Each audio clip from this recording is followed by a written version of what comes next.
Salam saudaraku yang dikasihi oleh Tuhan Yesus Kristus. Kembali berjumpa dengan saya Pastor Yoksan Laiputa, saudara-saudaraku, lewat video saya kali ini. Nah, saudaraku yang terkasih, siang ini saya ingin bahas satu topik, yaitu gereja yang benar atau gereja yang sejati, saudara-saudaraku. Kenapa saya ingin membahas topik ini lewat video saya, saudara-saudaraku? Karena saya pikir dalam situasi sulit seperti kita hari-hari ini, umat Tuhan membutuhkan wadah yang tepat.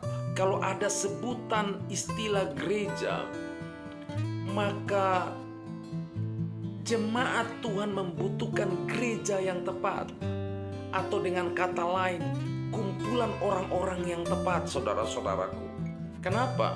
Saya pastikan bahwa kalau ada kumpulan yang benar, ada juga kumpulan yang gak benar. Kalau ada kumpulan yang ditentukan untuk sorga, maka ada kumpulan yang memang ditentukan untuk neraka. Kalau ada kumpulan yang memang ditentukannya untuk kemuliaan Allah, untuk kehidupan sejati, maka ada kumpulan juga yang disebut kumpulan yang akan dibinasakan. Nah, saudaraku, karena itu dengan pemahaman-pemahaman ini, tantangan-tantangan seperti ini, saya siang ini ingin berbicara secara ringkas tentang gereja yang benar, yang hari ini harusnya menjadi indikator untuk bagi jemaat Tuhan. Ketika jemaat Tuhan harus digembalakan atau harus berkumpul, saudara-saudaraku. Nah, saudaraku, saya ingin bacakan satu nats firman Tuhan di dalam Matius 16 ayat 18. Firman Tuhan berkata seperti ini, saudara-saudaraku. Dan aku pun berkata kepadamu, engkau adalah Petrus, dan di atas batu karang ini aku akan mendirikan jemaatku, dan alam maut tidak akan menguasainya. Kenapa Yesus mengatakan kalimat itu, saudara-saudaraku, kepada Petrus? Kalau di ayat sebelumnya Yesus bertanya kepada mereka, murid-muridnya, dan secara ringkas setelah sampai di Petrus, Petrus menjawab kalimat Yesus yang bertanya bahwa menurut kalian siapa aku ini? Petrus berkata, engkau adalah Mesias, anak Allah. Saudaraku yang dikasihi oleh Tuhan, kalimat Petrus yang berkata engkau adalah Mesias, anak Allah, dan dengan pasti Yesus berkata kepada Petrus bahwa tahukah engkau tidak mengatakan itu dari dirimu sendiri, tetapi apa yang engkau katakan itu adalah berasal dari Dia, berasal dari Bapa. Karena itu, atas dasar itu, maka mulai hari ini aku akan membangun jemaatku di atasmu, dan alam maut tidak akan pernah berkuasa atasnya. Tidak berkuasa atas apa? Tidak berkuasa atas apa yang dibangun Tuhan atas Petrus. Amin. Artinya yang dibangun Tuhan atas Petrus aja, itu iblis tidak berkuasa atasnya, apalagi Petrusnya. Saudaraku, selain daripada ayat firman Tuhan tadi Matius 16, saya ingin mengutip satu nats firman Tuhan yang lain di dalam Kisah Rasul 1 ayat 8. Kisah Rasul 1, Kisah Para Rasul pasal 1 ayat 8. Firman Tuhan berkata bahwa tetapi kamu akan menerima kuasa kalau Roh Kudus turun ke atas kamu, dan kamu akan menjadi saksiku di Yerusalem dan di seluruh Yudea dan Samaria dan sampai ke ujung bumi. Nah, saudaraku yang dikasihi oleh Tuhan, nats firman Tuhan yang kedua itu berkata bahwa tetapi kamu akan menjadi saksi Tetapi apabila Roh Kudus turun atas kamu, kamu akan menjadi saksiku di Yerusalem, di Yudea, di Samaria, bahkan sampai ke ujung-ujung bumi. Engkau akan menjadi saksiku. Kenapa? Karena Roh Kudus turun atasmu. Amin, saudara-saudaraku. Karena itu kita mulai beranjak dari 2 ayat firman Tuhan ini. Saya ingin katakan seperti ini, saudaraku terkasih di dalam Tuhan kita Yesus Kristus. Hari ini kita kenal betul gereja sangat identik dengan organisasi-organisasi yang ada, mulai dari organisasi kecil sampai kepada organisasi besar. Ada juga penerapan atau sistem-sistem gereja atau aturan-aturan gereja yang terlalu amat banyak. Beragam aturan-aturan main dari gereja-gereja yang ada. Nah, saudaraku yang dikasihi oleh Tuhan Yesus Kristus, saya ingin kutip satu kata dari kata asli gereja. Kita tahu bahwa ada satu kata yang sudah familiar kita dengar. Kata itu adalah eklesia. Eklesia adalah mereka yang dipanggil. Mereka yang dipanggil. Berarti siapa yang dipanggil? Ada kumpulan orang-orang yang dipanggil untuk dikuduskan di dalam Yesus Kristus Tuhan. Atau dengan kata lain, menjadi pengikut-pengikut Kristus. Amin, saudaraku. Amin. Kalau bahasa saya seperti ini, bahwa gereja adalah kumpulan orang-orang yang dipanggil oleh Tuhan untuk berproses di dalam kekudusan Kristus. Amin, saudara-saudaraku. Karena itu, kalau kita berbicara tentang gereja, ada 3 unsur penting.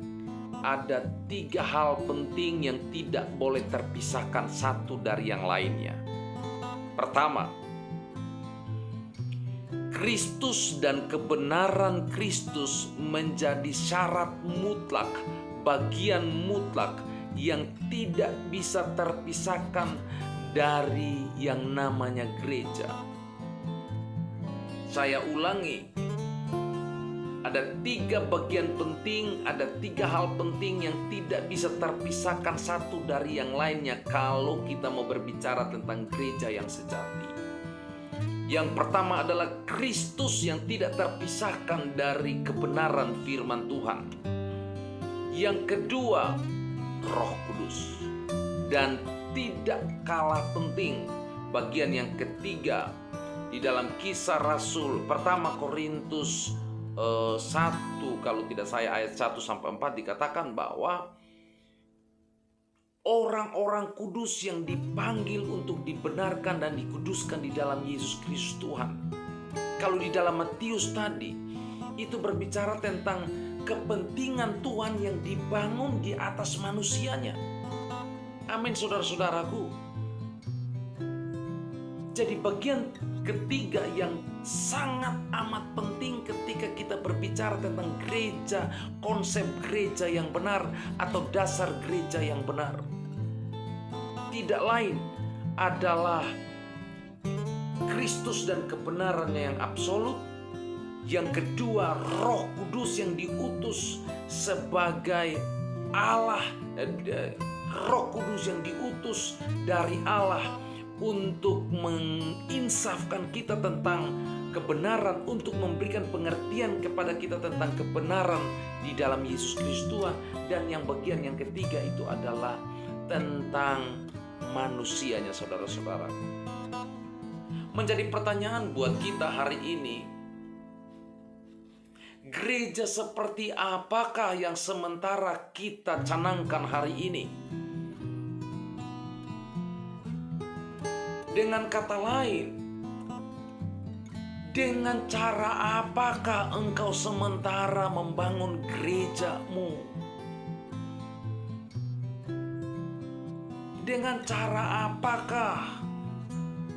Kebenaran seperti apakah?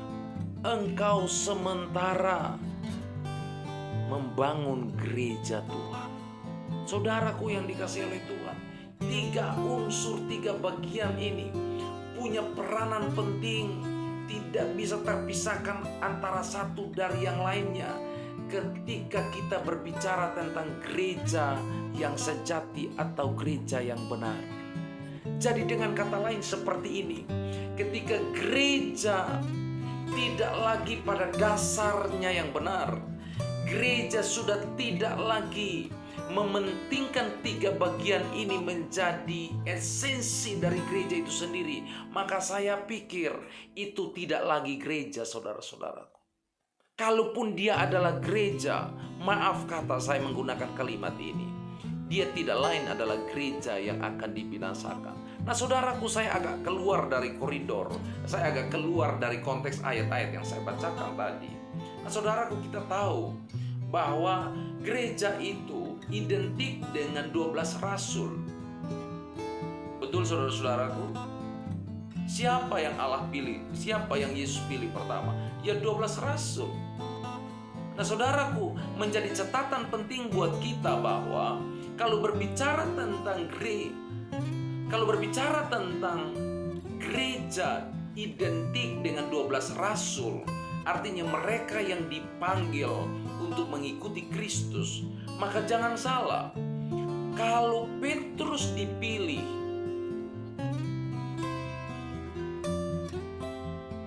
sebagai pribadi di mana Allah berkepentingan atasnya, ada juga rasul yang ditentukan untuk binasa, saudara-saudaraku. Rasul yang diselamatkan dari keterpurukannya, yaitu Petrus. Nah, saudaraku yang dikasihi oleh Tuhan Yesus Kristus, hal yang menarik di sini, coba mari kita buka firman Tuhan di dalam 1 Korintus 3 ayat 10 sampai ayat 13. Firman Tuhan berkata seperti ini, saudara-saudaraku. Sesuai dengan kasih karunia Allah yang dianugerahkan kepadaku, aku sebagai seorang ahli bangunan yang cakap telah meletakkan dasar dan orang lain membangun terus di atasnya. Tetapi tiap-tiap orang harus memperhatikan bagaimana ia harus membangun di atasnya. Nah, saudaraku yang dikasihi oleh Tuhan Yesus Kristus, Paulus katakan bahwa Paulus adalah seorang ahli bangunan yang cakap di dalam membangun. Dia memberikan pesan kepada kita bahwa kalau hari ini engkau lagi membangun, maka perhatikanlah cara engkau membangun. Amin, saudara-saudaraku. Kalau hari ini engkau lagi membangun, maka perhatikanlah cara engkau membangun. Engkau tidak bisa berkata engkau lagi membangun, namun dasar yang engkau pakai untuk membangun bukanlah dasar yang dikatakan bahwa Kristus adalah dasar yang utama di dalam engkau membangun. Amin, saudara-saudaraku. Jadi kalau perlu saya tambahkan, artinya dasar yang sudah diletakkan saat gereja itu dibangun, engkau tidak bisa abaikan. Saudaraku, hari ini kita tahu bahwa semua orang lagi berlomba-lomba untuk ngebangun gereja, saudara. Semua orang lagi terpanggil untuk membangun gereja. Nah, saudaraku, menjadi pertanyaan, apa yang melatar belakangi engkau memilih untuk menjadi orang yang mau membangun hari ini? Motivasi seperti apa yang melatar belakangi motivasimu di dalam membangun yang namanya gereja? Saya ingin katakan seperti ini, bahwa kalau hari ini matamu di dalam membangun tidak lagi mengarah kepada 3 bagian tadi.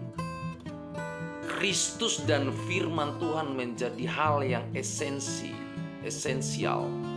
Yang kedua, Roh Kudus tidak lagi memiliki peran penting dalam gerejamu. Yang ketiga, kalau manusianya sudah tidak lagi engkau hormati, engkau hargai, maka saya pikir bahwa gereja yang engkau bangun adalah gereja yang akan menjadi calon gereja yang akan dibinasakan. Kenapa saya mau katakan seperti ini? Indikatornya mudah saja. Indikatornya gampang, saudara-saudaraku. Gereja yang benar adalah gereja yang dibangun di atas Petrus. Sementara gereja yang tidak benar adalah gereja yang matanya kepada recehan. Gereja yang matanya kepada kepingan uang. Gereja yang matanya kepada mata uang adalah gereja yang sudah pasti dibinasakan. Atau dengan kata lain, saya berani katakan di sini bahwa gereja yang matanya tidak berdasarkan apa yang dikatakan Yesus kepada Petrus, tapi gereja yang matanya itu kepada perbendaharaan, makan, minum, duit, recehan. Saya pikir gereja ini adalah gereja yang akan ditentukan untuk binasa. Jadi saudaraku yang dikasihi oleh Tuhan Yesus Kristus, kalau mau tahu gereja mana yang akan binasa dan gereja mana yang nantinya punya eksis dalam perjalanannya, saya pikir 2 indikator gereja. Gereja yang benar adalah gereja yang dibangun di atas Petrus. Amin. Gereja yang dibangun di atas Petrus. Apa dasarnya? Dasarnya adalah Petrus yang mengenal Yesus dengan benar bahwa dia Mesias, anak Allah. Itu yang menjadi dasar Allah berkepentingan dan membangun gerejanya di atas Petrus, karena Petrus punya pengenalan yang benar akan Bapa di sorga. Ini menjadi dasar apakah gereja itu benar atau tidak. Amin, saudaraku. Yang kedua, di dalam Kisah Rasul berkata bahwa maka Petrus berkhotbah, berdiri dan berkhotbah dengan penuh pengurapan. Dan di sana Alkitab katakan bahwa ribuan orang sadar mengalami Tuhan dan mereka menyerahkan diri, mereka menjadi pengikut Kristus. Kenapa? Karena Roh Allah menyertai Petrus. Kuasa Allah menyertai Petrus ketimbang rasul yang sudah ditentukan, yang adalah dia yang dipanggil juga. Dengan kata lain, dia juga gereja. Tapi ternyata gereja yang satu ini adalah calon gereja yang dibinasakan. Kenapa? Karena gereja yang satu ini matanya hanya tertuju kepada recehan. Ketika kantong kolekte berkurang, maka akan menjadi persoalan besar di dalam gerejanya. Orang seperti ini, gereja seperti ini tidak lagi menganggap ada potensi besar di mana dia tidak akan menganggap, pertama, pengenalan akan Bapa menjadi hal esensial yang menjadi prioritas pengajaran di dalam gereja. Yang berikut, gereja yang matanya tertuju hanya kepada materi, matanya tertuju kepada mata uang. Gereja seperti ini ada potensi besar di mana perlu dan gak perlunya peranan Roh Kudus di dalam memberikan pertumbuhan kepada gereja. Nyaris dia tidak sadar. Yang penting punya banyak uang, maka dengan teknologi yang canggih dia bisa beli, gereja bisa beroperasi, bahkan juga gereja lagi-lagi bisa mengumpulkan receh.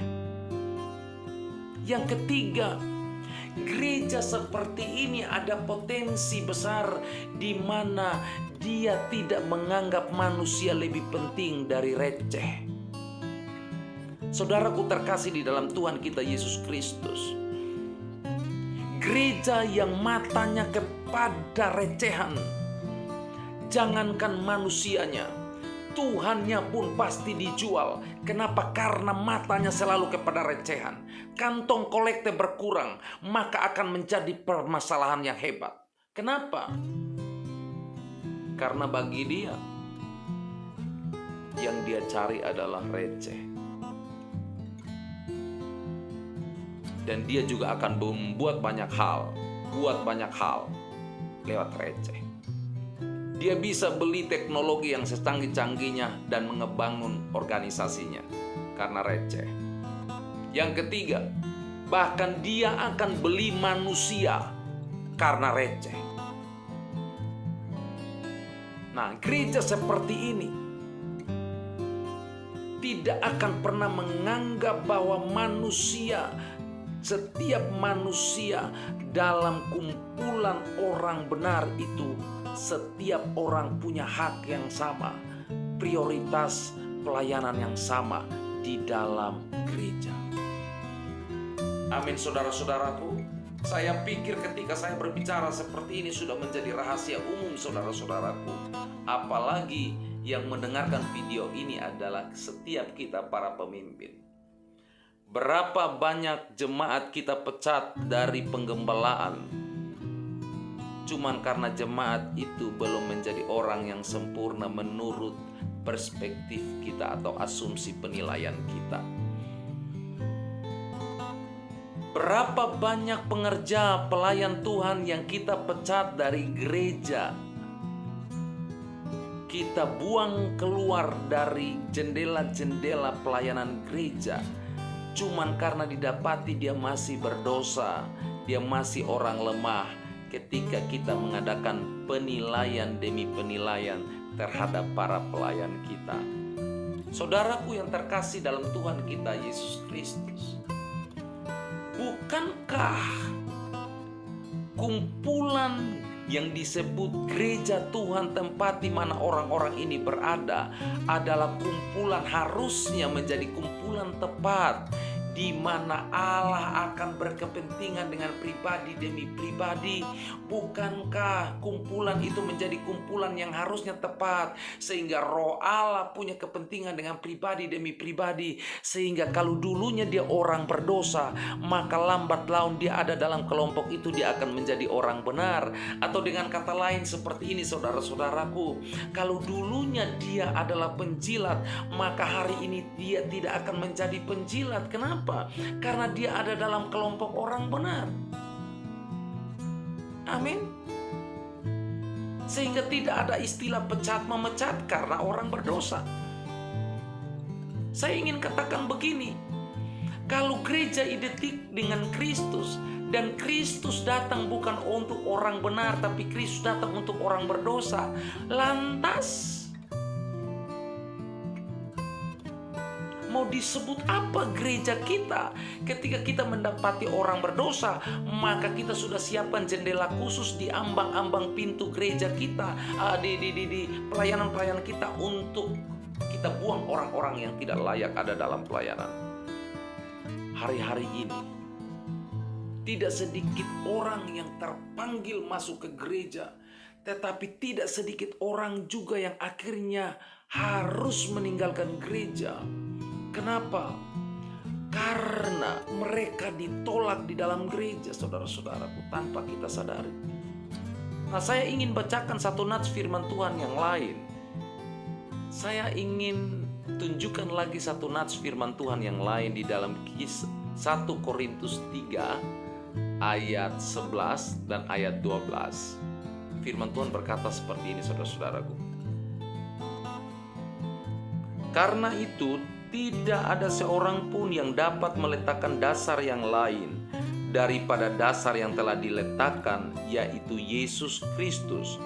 Entahkah orang membangun di atas dasar ini dengan emas, perak, atau batu permata, kayu, rumput kering, atau jerami, sekali kelak pekerjaan masing-masing orang akan nampak, karena hari Tuhan akan menyatakannya, sebab ia akan nampak dengan api dan bagaimana pekerjaan masing-masing orang akan diuji oleh api. Jika pekerjaan yang dibangun seseorang tahan uji, ia akan mendapatkan upahnya. Nah, saudaraku yang dikasihi oleh Tuhan Yesus Kristus, Alkitab katakan di dalam 1 Korintus 3 ayat 11 dan seterusnya, dikatakan bahwa harusnya yang menjadi dasar untuk kita membangun itu adalah Kristus.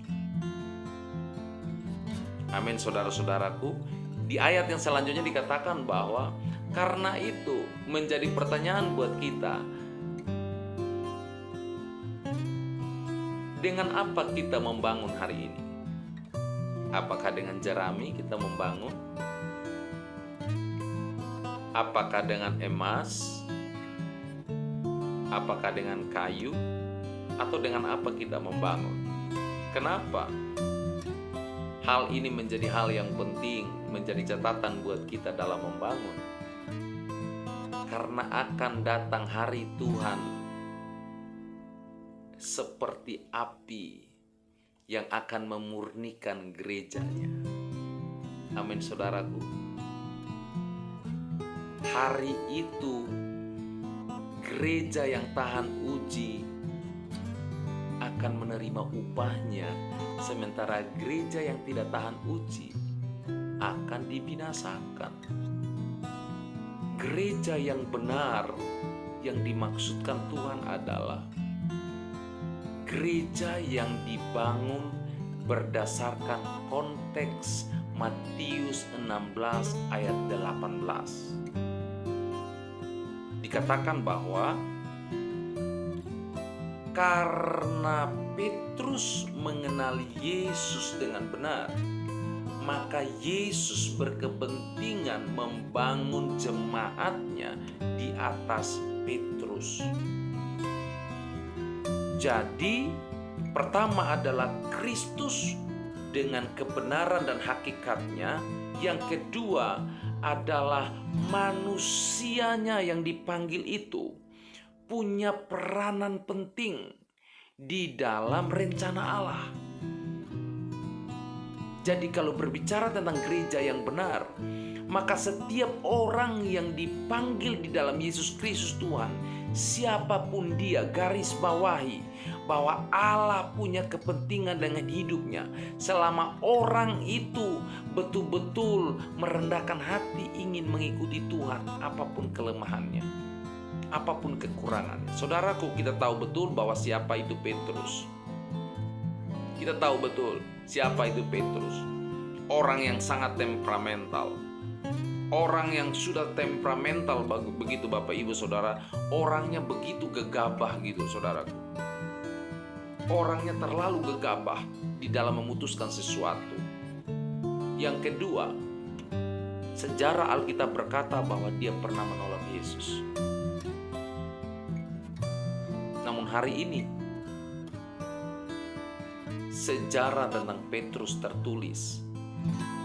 Tidak bisa dipungkiri bahwa dia adalah salah satu rasul yang identik sekali apabila generasi menyebut kata gereja. Sementara rasul yang lain yang saya maksudkan adalah Yudas, sama-sama dipanggil saudara-saudaraku. Tetapi karena orientasi Yudas ini tidak kepada kebenaran, tidak kepada Allah, tidak kepada Kristus, orientasi dia hanyalah uang, hanyalah materi, hanyalah harta. Makanya orang ini dikatakan Alkitab, di antara mereka yang dipanggil ada yang memang sudah ditentukan untuk binasa. Kenapa? Karena Petrus itu karakternya itu karakter duitan.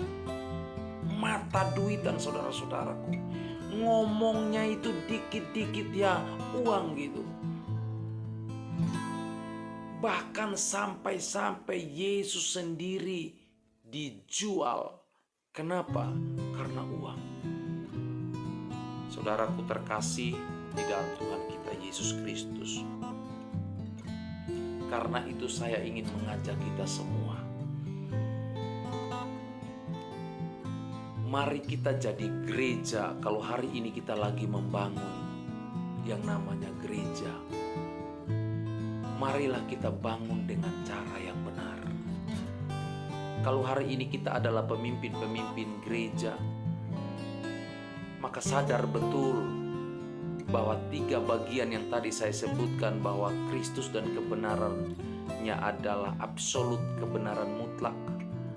Yang kedua, Roh Kudus punya peranan penting di dalam pertumbuhan gereja kita. Sangat dibutuhkan peran Roh Kudus. Yang ketiga, setiap manusia, setiap pribadi yang diutus Tuhan ke dalam gereja kita adalah orang-orang kepunyaan Tuhan. Alkitab katakan bahwa mereka itu adalah kepunyaan Tuhan.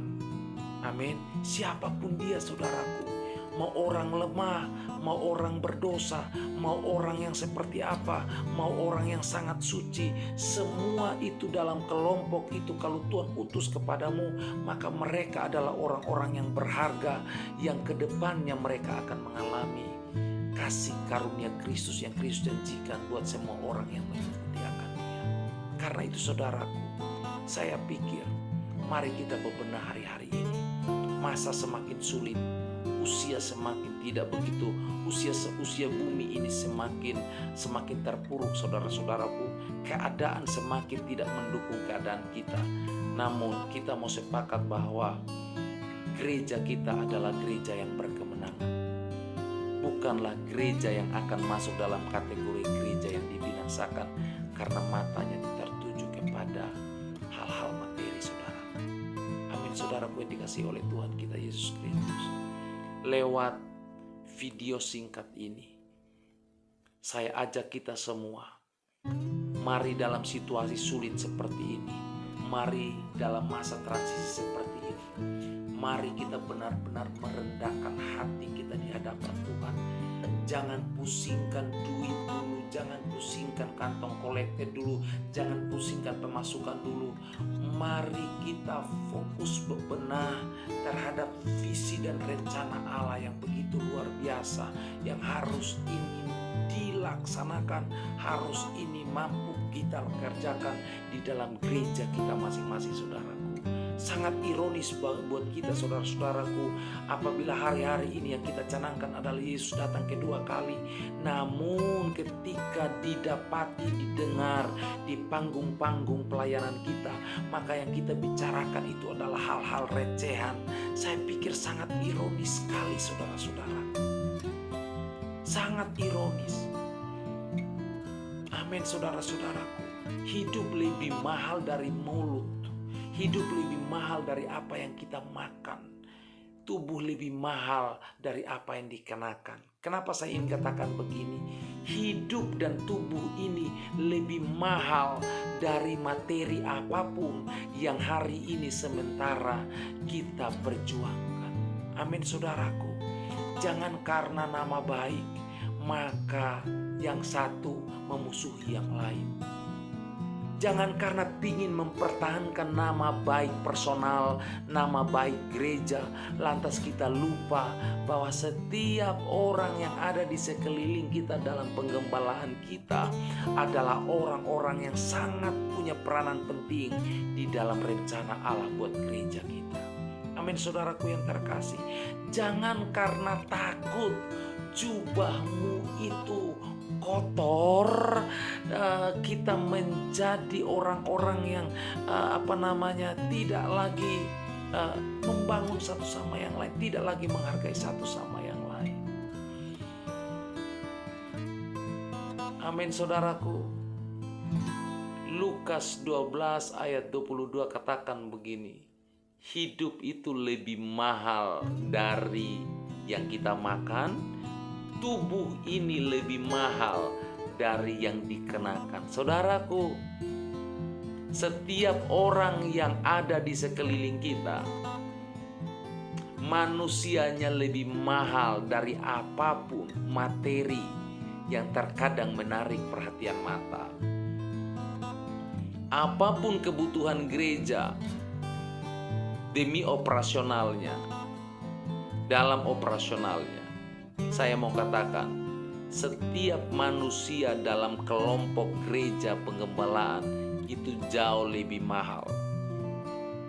Mari kita jangan jadi orang-orang yang kayaknya merasa aman-aman saja ketika jemaat yang satu hilang, ketika pengerja yang satu hilang. Merasa aman saja, tidak terkecoh, tidak peduli, tidak merasa rugi juga. Tetapi kalau kantong kolekte berkurang, maka akan jadi masalah besar. Saudaraku yang dikasihi oleh Tuhan Yesus Kristus, jangan sampai gereja jadi seperti ini. Dan jangan sampai gereja bermotivasi seperti ini. Jadi manusianya hilang, ya nggak masalah, akan datang manusia baru. Peduli amat. Hilang pelayan yang satu, ya nggak masalah, peduli amat. Sementara kantong kolekte hilang dalam gereja, akan terjadi perang dunia ketiga.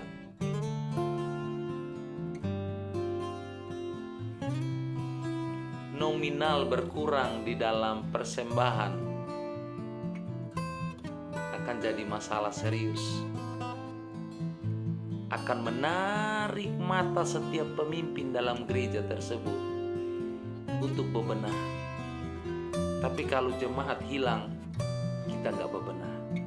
Apalagi jemaat yang keluar itu jemaat miskin yang gak bisa kasih persembahan. Saudaraku, sangat ironis gereja model seperti ini di akhir zaman seperti ini. Musim sudah semakin susah, masa sudah semakin sulit.